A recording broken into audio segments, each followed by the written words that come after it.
बोलिए शंकर भगवान की जय। मैं विशाल शर्मा आपके सामने आप सभी को श्री शुक्र प्रदोष व्रत की हार्दिक शुभकामनाएं। श्री शुक्र प्रदोष व्रत बड़ा ही चमत्कारी व्रत है। भगवान व्रत धारण करता है, भगवान शिव शंकर उस पर असीम कृपा करते हैं। श्री शुक्र प्रदोष व्रत के दिन भगवान शिव शंकर का व्रत धारण किया जाता है और षोडश उपचार से भगवान शिव की पूजा की जाती है।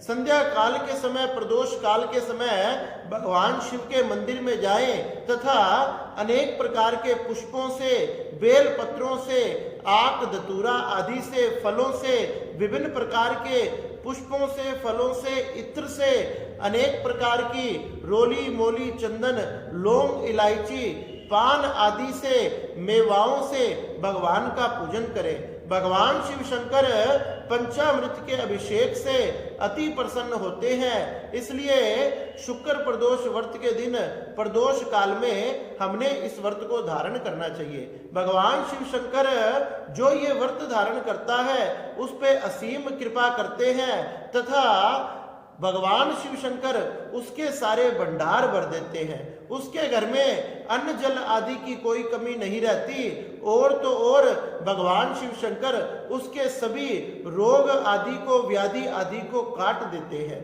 एक समय की बात है, एक गांव में 3 मित्र हुआ करते थे, जो एक ब्राह्मण पुत्र तथा एक धनिक पुत्र तथा एक राजकुमार था। तीनों एक दूसरे को ब्राह्मण कुमार, धनिक कुमार तथा राजकुमार पुकारा करते थे।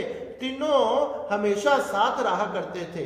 एक समय की बात है, उन दोनों का जो ब्राह्मण कुमार तथा राजकुमार थे उन दोनों का विवाह हो चुका था तथा जो धनिक पुत्र था उसका भी विवाह तो हो चुका था, लेकिन गोना अभी शेष था। पहले के समय में विवाह कर दिया जाता था लेकिन गोना नहीं किया जाता था। जब उस कन्या की उम्र, आयु ठीक अवस्था में आ जाती थी, जब उसका गोना, उसकी विदाई की जाती थी। इस प्रकार से एक दिन ब्राह्मण कुमार तथा राजकुमार बैठकर दोनों अपनी अपनी पत्नी की चर्चा कर रहे थे और तो और उनकी प्रशंसा करने लगे। धनिक कुमार भी बैठा बैठा सुन रहा था। वह सोचने लगा कि मेरी पत्नी भी मेरे पास होती तो कितना अच्छा होता, वो भी मेरी तरह तरह से सेवा करती, अनेक प्रकार से सेवाएं करती, अनेक प्रकार के पकवान बनाकर मुझे खिलाती। इस प्रकार से उसके मन में लालसा प्रकट हुई और आज घर आकर कहने लगा कि मैं अपनी पत्नी को लेने जा रहा हूं। उसके माता पिता ने कहा कि पुत्र, अभी शुक्र अस्त है, जब शुक्र उदय होता है जब भी बहू बेटियों को घर लाया जाता है, जब भी उनकी विदाई होती है। अभी शुक्र अस्त है, अभी वह अपनी बेटी की विदाई नहीं करेंगे और ना ही अभी तुमने बहू को घर में लाना चाहिए। लेकिन धनिक पुत्र के मन में लालसा प्रकट हो चुकी थी। उसने अपने माता पिता की नहीं सुनी और जिद पकड़ ली। जिद पकड़कर अपने घर से निकलकर, अपने गांव से निकलकर अपनी पत्नी के गांव में चला गया और ससुराल वालों ने देखकर बड़ा स्वागत किया, जमाई का स्वागत किया, सत्कार किया, मान सम्मान किया तथा जैसे ही वह दिन व्यतीत हुआ, प्रातः सुबह उठकर ही वह कहने लगा कि मैं अपनी पत्नी को साथ लेकर जाऊंगा। उसके ससुर तथा उसकी सास कहने लगी कि हे जमाई राजा, अभी तो शुक्र अस्त है, शुक्र उदय होता है, तारा जब उगता है, जब भी बेटियों की विदाई की जाती है, बहू बेटियों को भेजा जाता है।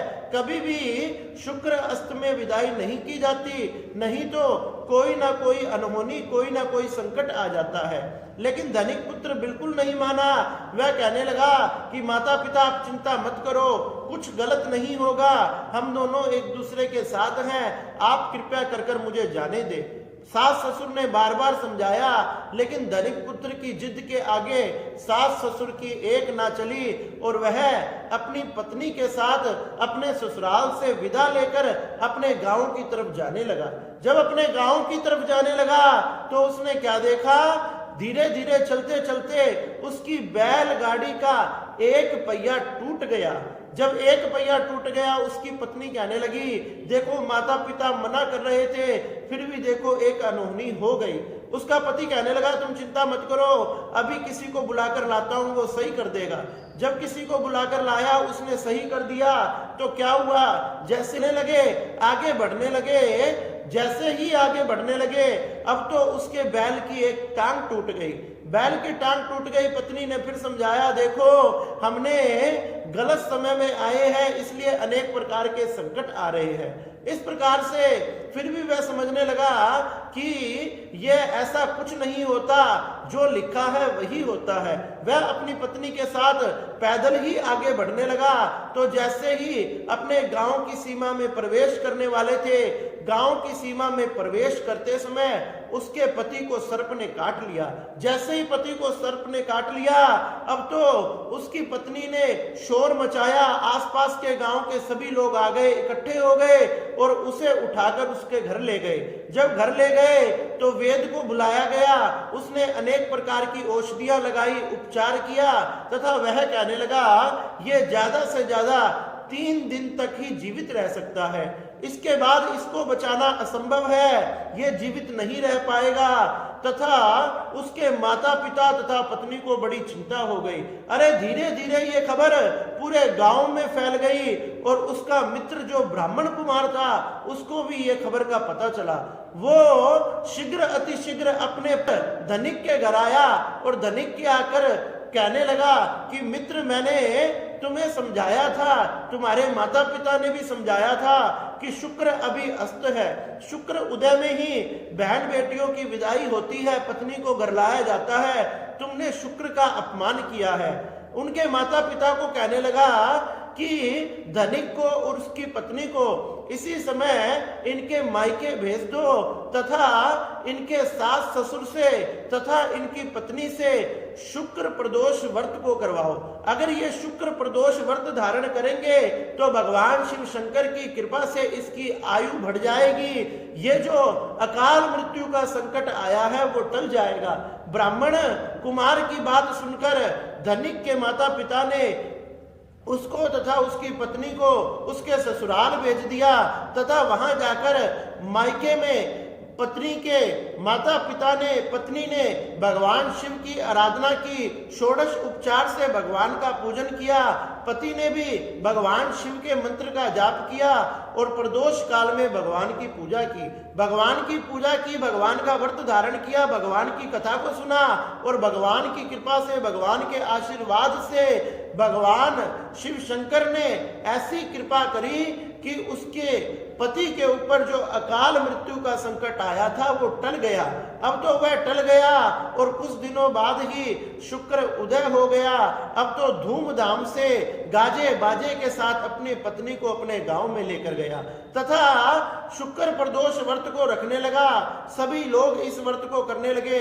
इस व्रत के प्रभाव से उस धनिक पुत्र के सुंदर पुत्र आदि की प्राप्ति हुई, संतान की प्राप्ति हुई और भगवान की कृपा से धन दान की कृपा हुई। समस्त सुखों को भोगता हुआ अंततः अपनी पत्नी अपने परिवार के साथ शिव लोक में चला गया। इस प्रकार से जो व्यक्ति शुक्र प्रदोष व्रत को धारण करता है वह अकाल मृत्यु से, रोग से, बीमारियों से बच जाता है तथा उसकी आयु बढ़ जाती है। भगवान शंकर की कृपा से उनके यहाँ किसी चीज की कोई कमी नहीं रहती। इसलिए भगवान शिव को प्रसन्न करने वाला हमने इस शुक्र प्रदोष व्रत को अपने जीवन में जरूर धारण करना चाहिए। बोलिए शंकर भगवान